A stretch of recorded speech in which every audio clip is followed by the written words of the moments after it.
19 ہیں۔ اب اتنا ہی نہیں، ہر سورے کے شروع میں یہ چابی رکھی گئی ہے حفاظت کی، 19 اس کے اندر ہیں۔ اب اس میں سے ایک ایک حرف کو میں الگ، ایک ایک لفظ کو الگ کرتا ہوں۔ اسم ہو گیا، اللہ ہو گیا، رحمان ہو گیا، رحیم ہو گیا۔ اب میں نے اس کو بھی تلاش کیا قرآن پاک میں، لفظ اسم قرآن میں کتنی بار آیا ہے، لفظ اللہ قرآن میں کتنی بار آیا ہے، لفظ رحمان قرآن میں کتنی بار آیا ہے، لفظ رحیم قرآن میں کتنی بار آیا ہے۔ تو جانتے ہیں بسم اللہ کے ایک ایک حرف کو آپ نے الگ کیا تھا تو کتنے ہوئے تھے؟ با، سین، میم، یہ سب کتنے ہوئے تھے؟ 19 ہوئے تھے۔ اب لفظ اسم کو پورے قرآن میں ڈھونڈو گے، اسم پورے قرآن میں صرف 19 بار آیا ہے۔ پورے قرآن میں کتنی بار آیا ہے؟ میتھس والے اٹھاؤ کیلکولیٹر، آگے چلو۔ لفظ رحمان قرآن میں 57 مرتبہ آیا، کتنے؟ 57۔ میں پارا پڑھتا ہوں، 19 × 19، 19 × 2 = 38، 19 × 3 = 57۔ یہ 57، 19 کو 3 بار ضرب دو گے 57 ہوں گے۔ 19 کا عدد لفظ رحمان میں بھی موجود ہے۔ لفظ رحیم پورے قرآن میں 114 مرتبہ ہے، کتنے؟ 114 مرتبہ۔ 19 کا پارا پھر پڑھو، اس کو ڈیوائیڈ کر کے دیکھنا 114 سے۔ 19 × 19، 19 × 2 = 38، 19 × 3 = 57، 19 چوک 76 یا 78 جو بھی، 19 اور 5 95، 19 چھکے جو 6 ہو، 19 6 = 114 ہوتا ہے، 114۔ اگر 19 کو 6 بار ضرب دو گے 114 نکلے گا۔ 19 کے ہر لفظ سے کہیں نہیں جانا ہے تمہیں۔ لفظ رحمان بھی 114 مرتبہ آیا، لفظ رحیم اور لفظ اللہ 2699 مرتبہ آیا۔ اور اس کو بھی تم اگر ڈیوائیڈ کرو گے، 142 کو اگر ڈیوائیڈ کر دیے 19 سے تو 142 مرتبہ اگر پڑھو گے تو یہی عدد تمہیں نکل کے آئے گی 2699 مرتبہ۔ اتنا ہی نہیں، 19 کا عدد یہیں ختم نہیں ہوتا، 19 کا عدد یہاں ختم نہیں ہوتا۔ پورے قرآن کی کتنی سورتیں ہیں؟ 114۔ کتنی ہیں؟ اور 19 سے ڈیوائیڈ کر کے دیکھو اس کو، 19 پنجے 95، 19 چھکے 114۔ یہ سورتیں بھی 19 پر ہیں، یہ ایسی چابی ہے۔ اب آؤ، سب سے پہلے کون سی سورہ؟ سورہ اقرا بسم ربک الذی خلق، ٹھیک ہے نا؟ کتنی آیتیں نازل ہوئی تھی؟ 5 آیتیں۔ اس کو میں بعد میں بتاتا ہوں، اس سے پہلے ایک اور، لیلۃ القدر کو دیکھو اللہ نے کیسے بیان کیا۔ ہم سب لیلۃ القدر، شب قدر کب مناتے ہیں؟ 27 رمضان کو نا۔ تقریباً دنیا میں اکثر لوگ 27 رمضان کو کیا مناتے ہیں؟ لیلۃ القدر۔ عربی میں شب قدر کو کیا کہتے ہیں؟ لیلۃ القدر۔ یہ سورہ آئی ہے 30ویں پارے میں، انا انزلناہ فی لیلۃ القدر وما ادراک ما لیلۃ القدر لیلۃ القدر خیر من الف شہر۔ اس ایک سورہ میں لیلۃ القدر کا ورڈ 3 بار یوز ہوا ہے۔ کتنی بار؟ 3 بار۔ ذہن میں ہے نا؟ لیلۃ القدر، شب قدر، شب قدر، شب قدر 3 بار یوز ہوا ہے۔ اب آؤ، لیلۃ القدر کو میں حرف الگ الگ کرتا ہوں، لیلۃ القدر کو پورا توڑ کر کے الگ الگ حرف کرتا ہوں۔ لیلۃ القدر میں کتنے حرف ہیں؟ لام، یا، لام، تا، الف، لام، قاف، دال، را۔ کتنے ہوئے؟ 9۔ ایک لیلۃ القدر میں کتنے لفظ آئے؟ 9۔ اور یہ لیلۃ القدر کتنی بار یوز ہوا؟ 3 بار۔ 9 کو 3 سے ضرب دو، 9 کے 9، 9 2 18، 9 3 27۔ لیلۃ القدر کب ہے؟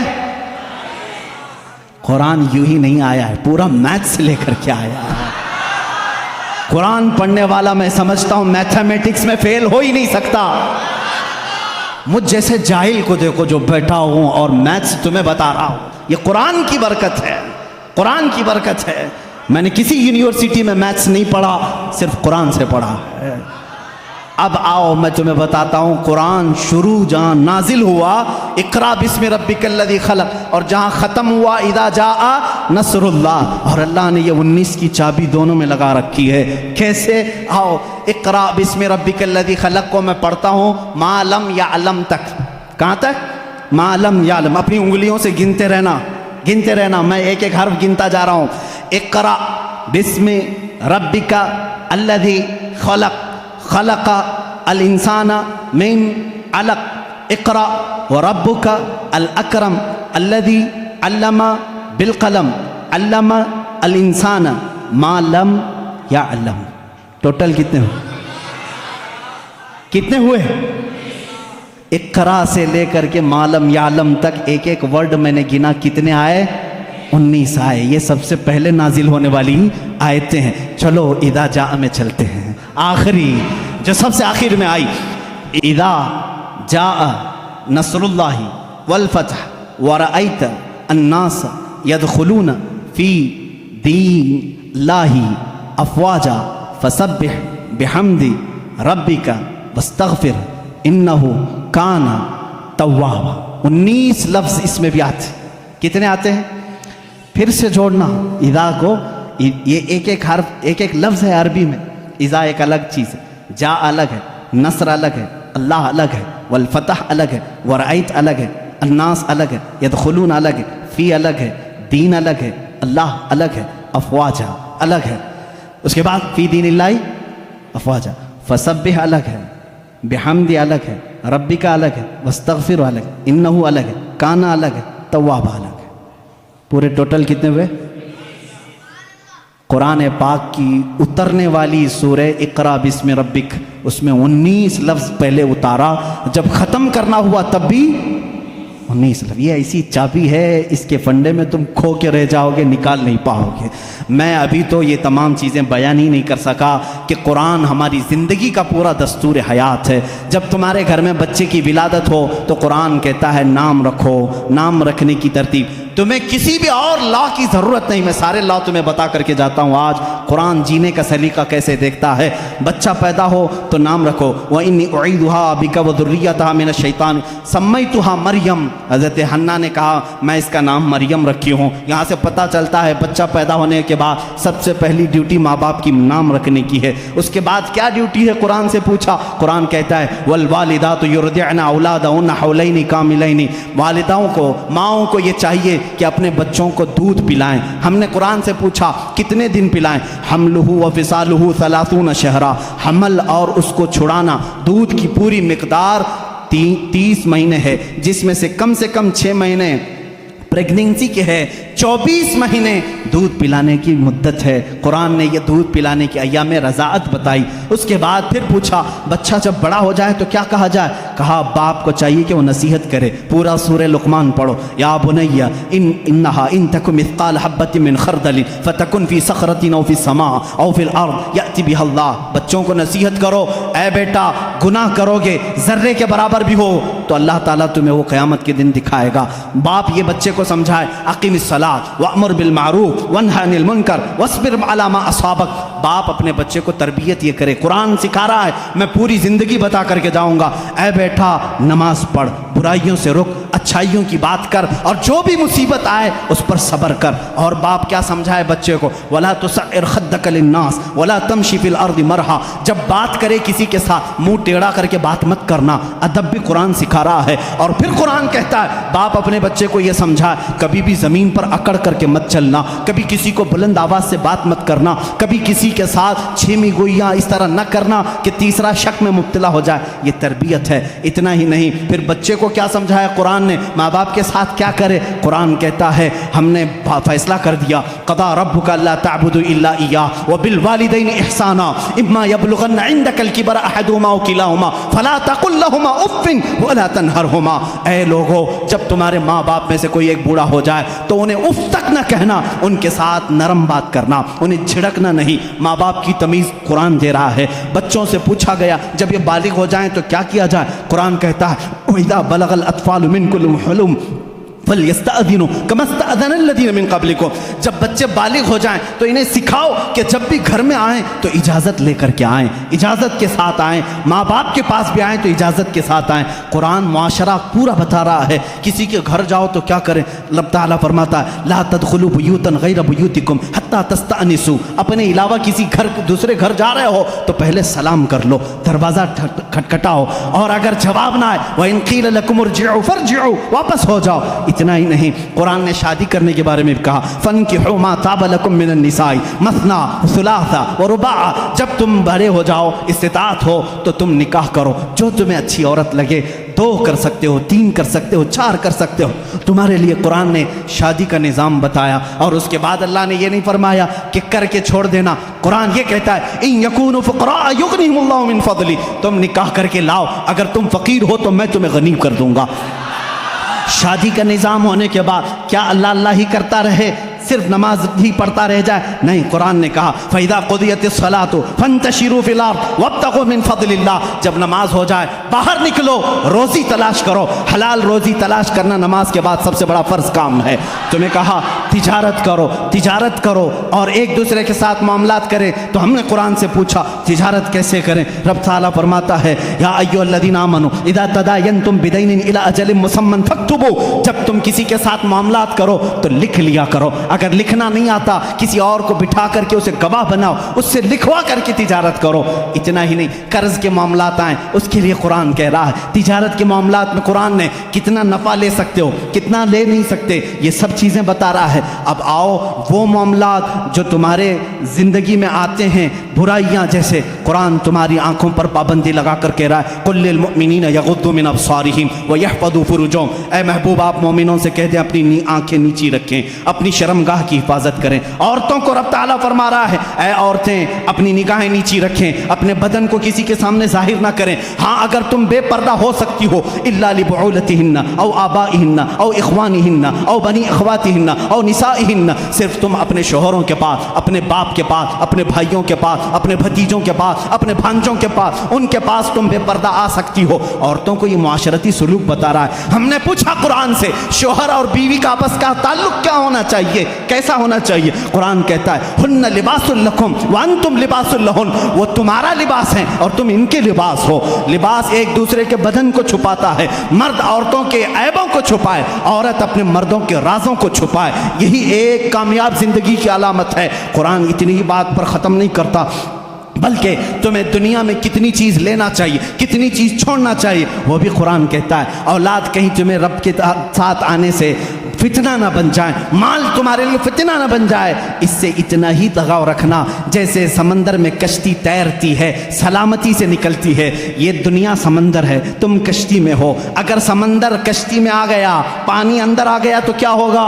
ڈوب جائے گی۔ اسی طرح تم دنیا میں کھا پی کر کے چلو، اگر دنیا تمہارے اندر آ گئی ڈوب جاؤ گے۔ رب تعالیٰ نے یہ بھی تمہیں نظام بتایا، کتنا دنیا چھوڑ سکتے ہو، کتنا رہ سکتے ہو، یہ بھی نظام قرآن تمہیں بتاتا ہے۔ شادی کے بعد، اس کے بعد بڑھاپے کے معاملات کو بھی قرآن کہتا ہے وَمَن نُعَمِّرْهُ نُنَكِّسْهُ أَفَلَا تَعْقِلُونَ، جب کوئی بوڑھا ہو جاتا ہے ہم اس کو پرانی یادیں لے آتے ہیں، اس کا بچپنا لوٹا دیتے ہیں۔ بوڑھا بار بار بھول جاتا ہے، بوڑھے کو پکڑ کر کے پیشاب لے جانا پڑتا ہے، بوڑھے کو کھلانا پڑتا ہے جیسے بچوں کو کھلانا پڑتا ہے، بوڑھے کو اٹھانا پڑتا ہے جیسے بچوں کو، پوری چیز ریٹرن کر دی جاتی ہے بڑھاپے میں۔ یہ قرآن بچپن سے لے کر کے، پیدا ہونے سے لے کر کے موت تک کے حالات بتا رہا ہے۔ اتنا ہی نہیں بلکہ تمہاری وفات آ جائے اس کا تذکرہ بھی قرآن کہتا ہے۔ موت کیسے آتی ہے؟ ایسے کہ اگر تم دیکھو فرشتوں کو تو وہ پیشانیوں پر مارتے ہیں، پیٹھ پر مارتے ہیں، روح کو نکالتے ہیں، لیکن اچھے لوگوں کے ساتھ نہیں، کفار کے ساتھ۔ اور جب اچھے لوگوں کی موت آتی ہے میرا مولا فرماتا ہے میں پکار کر کہتا ہوں یا ایتھا النفس المطمئنہ ارجعی الی ربک راضیۃ مرضیہ فادخلی فی عبادی وادخلی جنتی، میں کہتا ہوں اے پاکیزہ جان کے مالک آ جا، میں بھی تجھ سے راضی ہوں، تو بھی مجھ سے راضی ہے، میرے بندوں میں شامل ہو جا، میری جنت میں داخل ہو جا۔ یہ موت تک کا تذکرہ ہو گیا۔ اور اس کے بعد جب قبروں پر دفن کراتے ہو وہاں بھی قرآن تمہارا ساتھ نہیں چھوڑتا بلکہ کہتا ہے الہاکم التکاثر حتی زرتم المقابر، اے لوگو تمہیں دنیا کہیں غافل نہ کر دے، تم جاؤ قبروں کی زیارت کرو، دیکھا کرو وہ آج بڑی طاقت کے باوجود بھی بے حس لیٹے ہوئے ہیں۔ تمہیں قبروں کی زیارت تک کی بات بتا رہا ہے۔ اتنا ہی نہیں، موت کے بعد ہونے والے حالات کو قرآن نے بتایا ہے۔ میں کتنی چیزیں ذکر کروں، یہ رات ناکافی ہے، جو کچھ بیان ہوا وہ آغاز باب تھا، یہ قصہ لطیف ابھی ناتمام ہے۔ اے میرے عزیزو، قرآن کو اگر میں سورہ فاتحہ سے لے کر سورہ والناس ہر آیت کو، ہر سورہ کو چھیڑ دوں، تفسیر کے حوالے سے صدیاں گزر جائیں گی، ہماری عمر ختم ہو جائے گی، کیونکہ قرآن کہتا ہے، اللہ تعالیٰ نے فرمایا وَلَوْ أَنَّ فِي الْأَرْضِ أَقْلَامٌ وَلَوْ أَنَّ فِي الْأَرْضِ وَلَوْ أَنَّ مَا فِي الْأَرْضِ، اللہ تعالیٰ فرماتا ہے جو کچھ بھی سمندر ہیں وہ سیاہی بن جائیں، اور جتنے درخت ہیں وہ قلم بن جائیں، اور اس قرآن کی تعریف لکھنا چاہیں، یہ درخت ٹوٹ جائیں گے، سمندر سوکھ جائے گا، قرآن کی تعریف بیان نہیں ہو سکے گی۔ آخری باتیں ہیں میرے عزیزو، ان تمام باتوں کو ذکر کرنے کے بعد ایک سنی اسی وقت سیراب ہوتا ہے جب قرآن میں اپنے حبیب کا جلوہ دیکھتا ہے۔ اے لوگوں، تم پوچھتے کیوں نہیں؟ مولانا آپ نے قرآن کو کہاں سے کہاں تک بتا دیا، ساری چیزیں بتائیں۔ قرآن میں آسٹرونومی ہے، آسٹرولوجی ہے، ایمبریالوجی ہے، فزکس ہے، میتھس بتایا، سائنس بتایا، جغرافی بتایا، جیو فزکس بتایا۔ کبھی یہ کیوں نہیں پوچھتے میرا محمد قرآن میں کہاں ہے، میرا آقا قرآن میں کہا ہے؟ میں تمہیں بتاتا ہوں، ہے قرآن میں ہے، آغاز سے اخیر تک قرآن ہے نعت مصطفیٰ، آغاز سے اخیر تک قرآن ہے نعت مصطفیٰ۔ محبوب کے بیان کا کیسا انوکھا ڈھنگ ہے، کیسا انوکھا ڈھنگ ہے۔ تمہیں معلوم ہے قرآن نے میرے نبی اکرم صلی اللہ تعالیٰ علیہ وسلم کی صفات کیسے بیان کی ہیں؟ مجھے بات یاد آتی ہے کہ قرآن کو اگر کوئی صحیح عشق کے ساتھ پڑھے تو اسے اپنے حبیب کے دیکھنے کی جو تمنا ہے وہ پوری ہو جائے گی، رسول کا جلوہ اسے نظر آئے گا۔ یہ میں نہیں کہتا، عائشہ صدیقہ رضی اللہ تعالیٰ عنہا سے کسی نے پوچھا، اے عائشہ آپ رسول اللہ کے ساتھ بہت رہی ہیں، ذرا میرے آقا کا حلیہ بتائیں۔ حضرت عائشہ کہتی ہے کان خلقہ القرآن، جاؤ قرآن پڑھو، تمہیں میرے آقا کے پورے اخلاق نظر آئیں گے۔ میں تمہیں بتاؤں، اللہ اللہ، اے میرے سنی مسلمانوں، اگر تم پوچھتے ہو میرے نبی کی کچھ تذکرے کر دو، قرآن سارے علوم بتا رہا ہے، کیا میرے نبی کی بھی بات بتا رہا ہے؟ ہاں، قرآن کو جب تم پوچھو گے میرے رسول کا چہرہ کیسا تھا، وہ کہے گا پڑھ والضحیٰ واللیل اذا سجا۔ اگر تم پوچھو گے اے قرآن کیا میرے نبی کی زلفیں بھی ہیں، وہ قرآن کہے گا واللیل اذا یغشا، رات کی تاریکی کی طرح تیرے رسول کے زلفیں تھی۔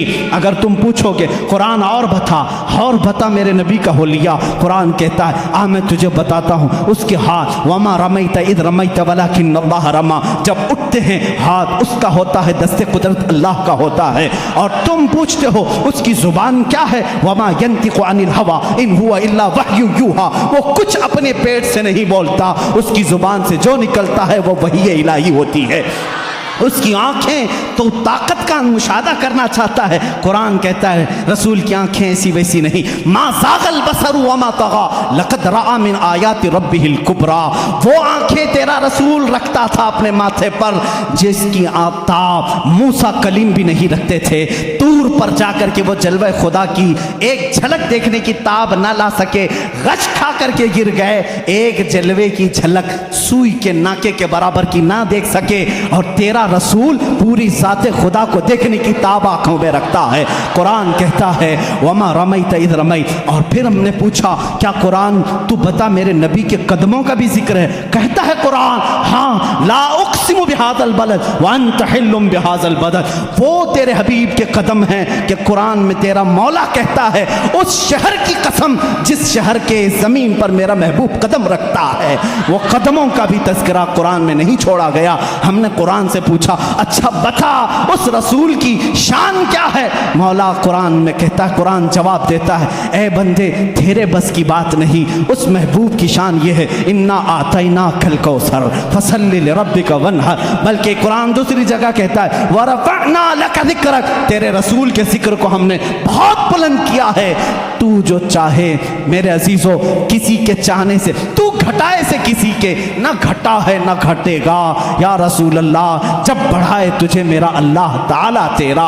عزیزان گرامی، قرآن نے ایک ایک نقش پاک میرے آقا کے بیان کیے ہیں، اسی لیے شاعر نے کیا سچ کہا ہے، آغاز سے اخیر تک قرآن ہے نعت مصطفیٰ، محبوب کے بیان کا کیسا انوکھا ڈھنگ ہے۔ اب جب ہم نے اعلیٰ حضرت سے پوچھا، امام اہل سنت سے پوچھا، امام اہل سنت سے پوچھا آپ بھی تو بتائیں اس قرآن نے میرے نبی کے متعلق کیا کہا ہے؟ انہوں نے کہا اللہ کی سرتاب قدم شان ہے یہ، قرآن کہہ رہا ہے خدا کو نہیں دیکھا، یہ مظہر خدا کو دیکھ لے، انسان ہی انسان، وہ انسان ہے یہ، قرآن کہتا ہے ایسا انسان آیا ہی نہیں۔ پھر اعلیٰ حضرت فرماتے ہیں ایمان یہ کہتا ہے، قرآن یہ کہتا ہے اللہ کی سرتاب قدم شان ہے، انسان ہی انسان، وہ انسان ہے یہ، قرآن انہیں ایمان بتاتا ہے۔ قرآن کیا کہتا ہے؟ ان کی محبت ہی عین ایمان ہے۔ اور جب ہم نے ایمان سے پوچھا تو بتا رسول کا درجہ کیا ہے؟ ایمان یہ کہتا ہے میری جان ہے یہ۔ وآخر دعوانا الحمدللہ رب العالمین۔